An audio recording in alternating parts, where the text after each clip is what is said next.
19. Light. August the 25th, 1953. Good morning, friends.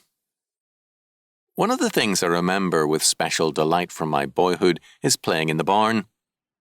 I suppose nowadays, with tractors replacing horses everywhere, children no longer know the fun that can be had in a hayloft. When the new cut hay was piled high in the barn, we kids used to climb up into the rafters and then drop down into the hay.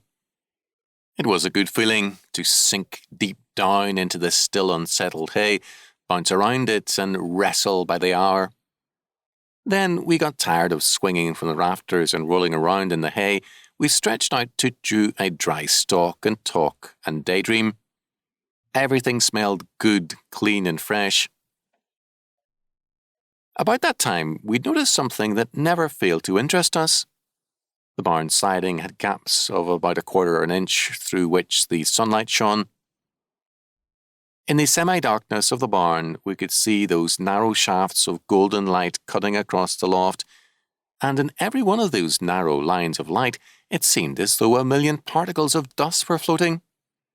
The air seemed so clean and fresh, the smell of it was so especially good, and that it didn't seem possible that so much dust filled the place.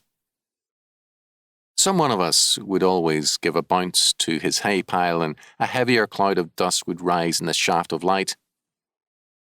Between those cracks of light, the air seemed clean and dust-free, but where the light poured through, the dust was highlighted. It's that way in housekeeping too. Keep the shades down and a light out, and the living room looks passable. Then let the light in, and all the dust stands out everywhere, and the place suddenly looks messy. It's that way with our lives. We go along with the shades drawn and kidding ourselves that everything is all right and we're a pretty decent sort of person. And then suddenly a shaft of God's light shines through and we see the messiness of it all, the dust, dirt and confusion. It's a part of that natural instinct we call original sin to keep everything in the dark. It's the easiest way to keep house in our lives sometime. But it doesn't lead to anything but dust and trouble. A bigger and bigger mess in which we stumble around trying to make sense of the darkness. The answer to all this is a simple one. Let in the light.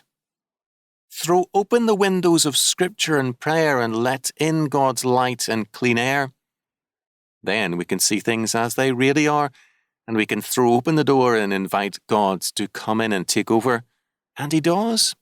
He takes away the darkness. There's too much of that in all our lives. We spend our days working and planning, fussing and fretting, figuring that when we have done these things, we can begin to live. We go through life postponing living until tomorrow because today we're too busy. Tomorrow we'll enjoy the children, but today we have to shoo them out of sight. There's too much to do, to worry over and fret about, and life starts disappearing. The years begin racing by and we are waiting for time to live. And He says to us, "Be still and know that I am God. I can give purpose and direction to all this and make all things work together for good." Then He removes the fear. Life today is so complicated with the presence of atom bombs, bills, deaths, taxes, bills and more bills, that we fall into the routine of fear. The stage setting for all our lives becomes a heavy and oppressive cloud of fear.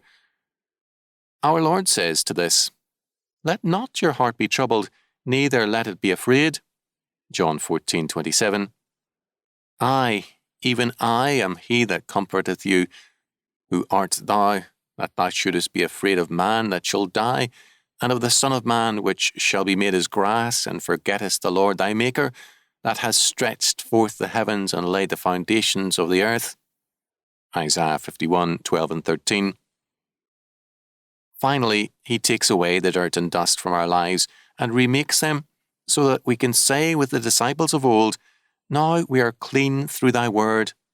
So, let the light in. Let God take over and have the handling of our lives. The things we fail to see in life and in ourselves because our light is poor, He highlights for us. We see the good as never before, and we see the evil. We see his cleansing work as well. In thy light we see light. After that we can say, like one many long ago did, when God had taken away the darkness and given light, removed the fear and replaced it with love, and cleansed out the dirt and dust and given him a new heart. The Lord is my light and my salvation. Whom shall I fear? The Lord is the strength of my life. Of whom shall I be afraid? Psalm 27:1. When thou saidst, Seek my face, my heart said unto thee, Thy face, Lord, will I seek. Psalm 27:8. Wait on the Lord, be of good courage, and he shall strengthen thine heart. Wait, I say, on the Lord. Psalm 27:14.